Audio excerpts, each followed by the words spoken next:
L'adultère auront le mariage. S'il y a réconciliation et pardon, les liens reviennent.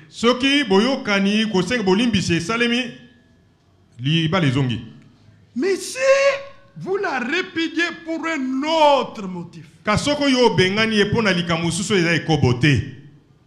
vous l'exposez à devenir adultère. Même si vous mariez une autre femme, les liens là demeurent toujours. Ça demeure. Une femme mariée dit à son mari tant que le mari vit. Les liens demeurent. Maintenant, si il commet adultère, Jésus est juste. Comme son mari vit encore, elle a adultère effectivement. Cet adultère coupe les liens avec son mari qu'il avait quitté.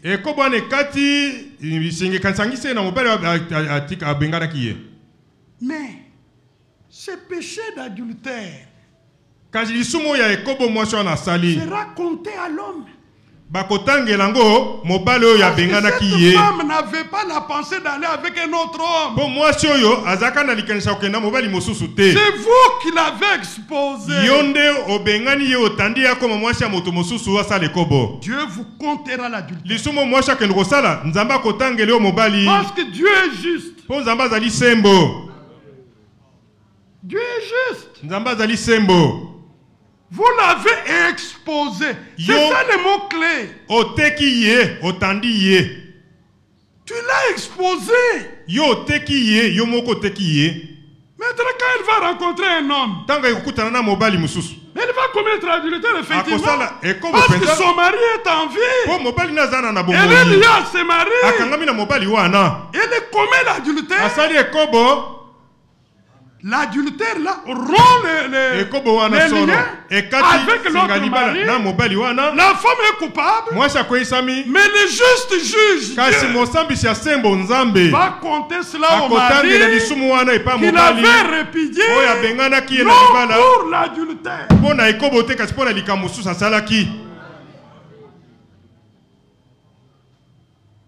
Alors, qu'est-ce qui est bien à faire? Supporter, aller de l'avant.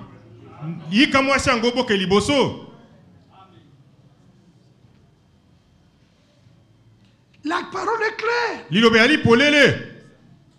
C'est lui qui va la marier. Lui aussi adultère.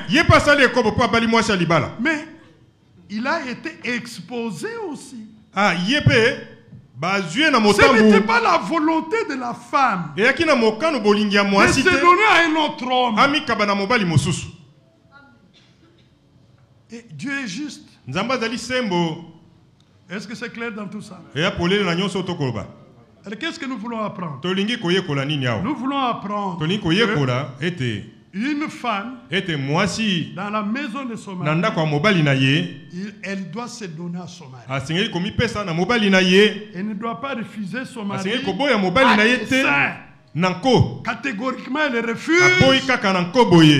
On reste des années, des mois, elle refuse. Non. La parole ne le permet pas. Parce que là, vous refusez d'être la femme de votre mari. 2. Si la femme, elle est venue au mariage, elle a trompé son mari. Elle a dit, moi je suis vierge. Je n'ai jamais connu un homme. Mais l'homme découvre que elle n'est plus vierge. Ça aussi, l'homme peut la répudier. C'est clair? Vous amenez ce péché dans votre lit conjugal, vous souillez votre lit. Même quand on va prier pour vous ce jour-là, Dieu ne va pas s'associer à votre histoire. Tangu bakosambela pona libala na bino wana yo lobake tozali moseka.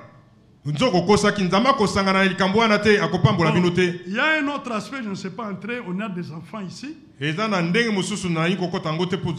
peut instruire après.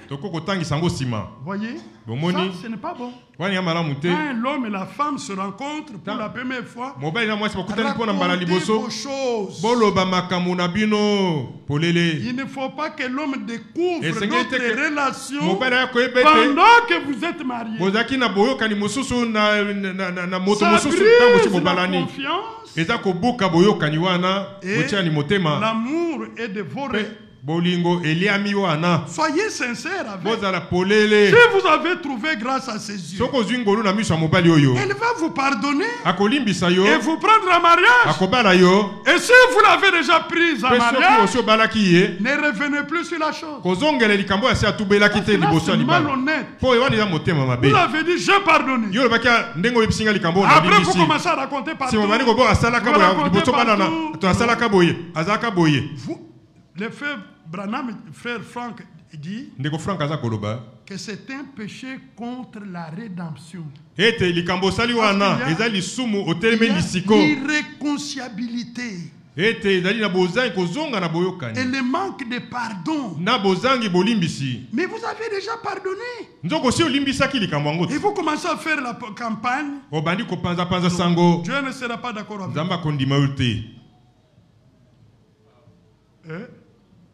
Vivant sous la puissance de son mari, vous prenez d'autres maris, vous leur donnez votre corps, ça, c'est l'adultère. Ça vaut aussi les divorces. Je crois que je suis clair. La parole de Dieu est claire. Soyez fidèles à votre mari. Soyez fidèles à votre femme. Vous voyez Casse. Vous connaissez Casse? L'église primitive. Il a marié 2 femmes. Je connais une fille d'une soeur. Elle l'a prise, elle a eu des enfants avec sa soeur. Dans la famille du côté de ma soeur, ses enfants, il a pris une autre fille là-bas, elle a eu des enfants. Après, il les a répudiés. Vous savez quelle parole il a pris? Vasti. Ramenez Vasti dans le Nouveau Testament. Revenez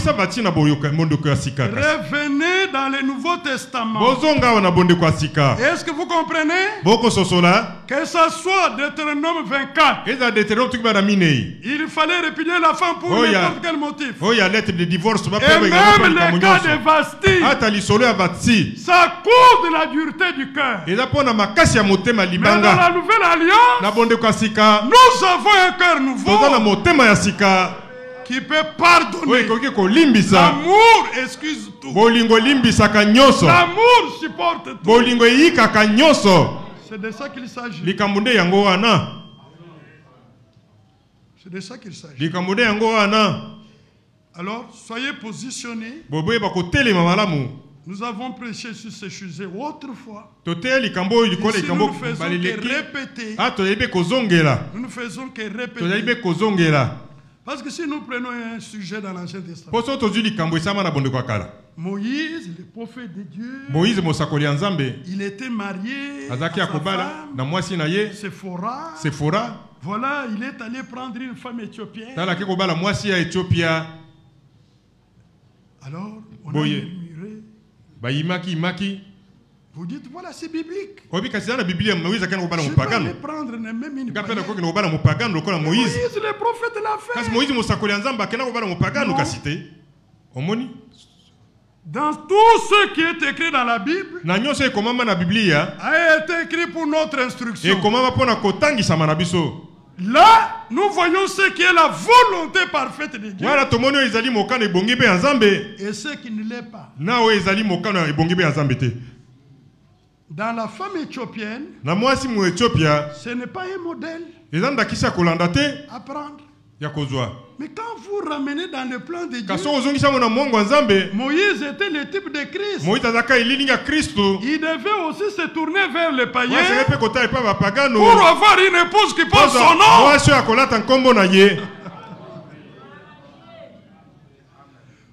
Abraham, on lui a proposé sa servante. Il